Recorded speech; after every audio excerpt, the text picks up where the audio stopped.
The Chinook helicopter sliced through the pitch-black sky over the Iraqi desert, the deafening thump of its rotors a familiar rhythm to the 14 Navy SEALs strapped into the jump seats.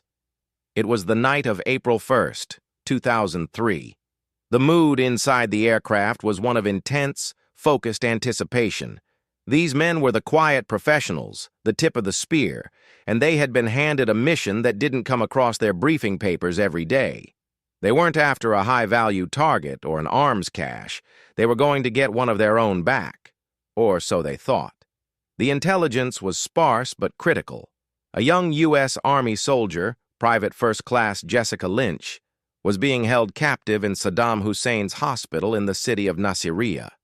She had been ambushed with her maintenance company days earlier, and the initial reports that had filtered through the chain of command painted a picture of almost unimaginable grit. They said she had fought ferociously, emptying her weapon at the enemy even after she was wounded, even after she saw her friends fall around her. She had been stabbed and shot, they were told, and she was now a prisoner of war in that hospital, a pawn in a madman's game. For the SEALs, this was personal. It didn't matter that she wore an Army uniform and they wore Navy Trident pins. She was an American soldier, and the enemy had her. The operation was risky, a joint task force insertion with Army Rangers and Air Force pararescue men deep into a hostile city. But the men in the chopper were ready. They ran through the plan in their heads one last time. Fast rope onto the hospital roof, clear the building floor by floor, see find the soldier, and extract. It was direct, violent, and simple. That was how they liked it. The helicopter flared and touched down on the roof, kicking up a storm of dust and grit. The SEALs were off in an instant, their boots hitting the ground, fanning out in a practiced, fluid motion. The element of surprise was absolute. The Iraqi guards, expecting a far-off ground assault, were completely unprepared for an enemy that materialized from the sky onto their own roof. The SEALs moved with terrifying speed and silence, clearing stairwells and hallways, their suppressed weapons making soft spits as they neutralized any threat. It was a symphony of controlled, deadly force. The first few floors were cleared without a hitch. The team descended deeper into the bowels of the hospital, their night vision painting the world an eerie green. They moved past empty gurneys and abandoned nurses' stations, the silence heavy and expectant. Finally, they reached the room the intelligence had identified. The point man gave the signal. The door was breached, and the team flowed inside, weapons up, ready for a firefight. But the scene that greeted them stopped them cold. There was no armed guard standing over a defiant prisoner. There was no resistance. In the dim light, filtering through a dusty window, they saw a hospital bed. And in that bed, lying deathly still, was a young woman. She was tiny, frail, and utterly helpless. Tubes snaked from her arms, and her face was pale and gaunt.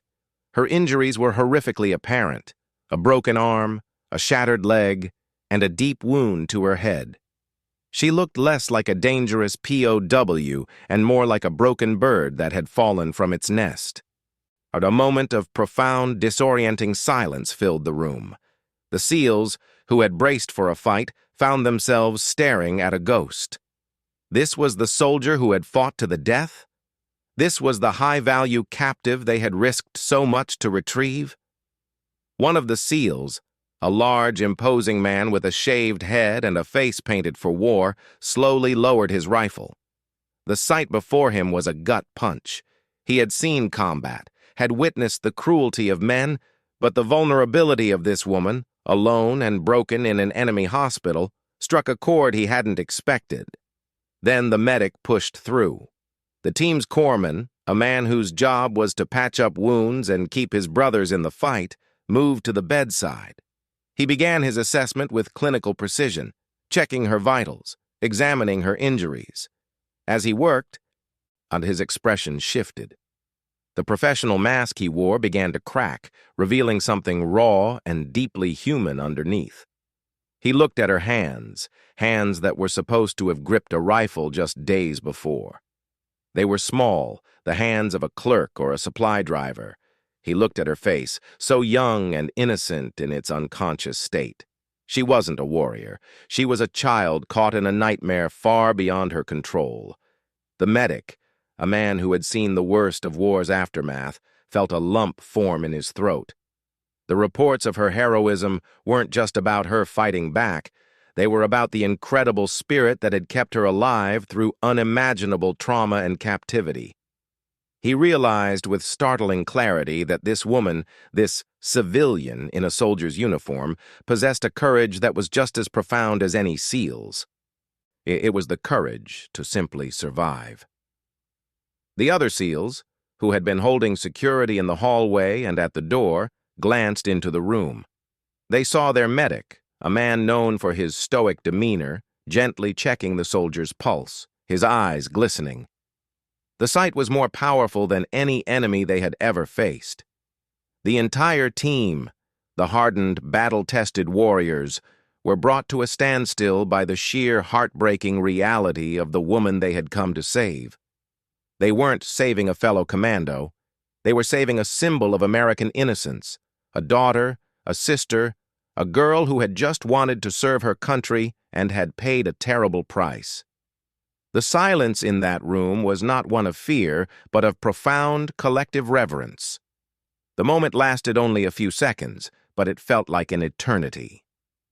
When the team leader shook himself from the spell. "Let's move," he whispered, his voice thick. The pararescue men gently lifted Jessica Lynch from the bed, transferring her to a stretcher.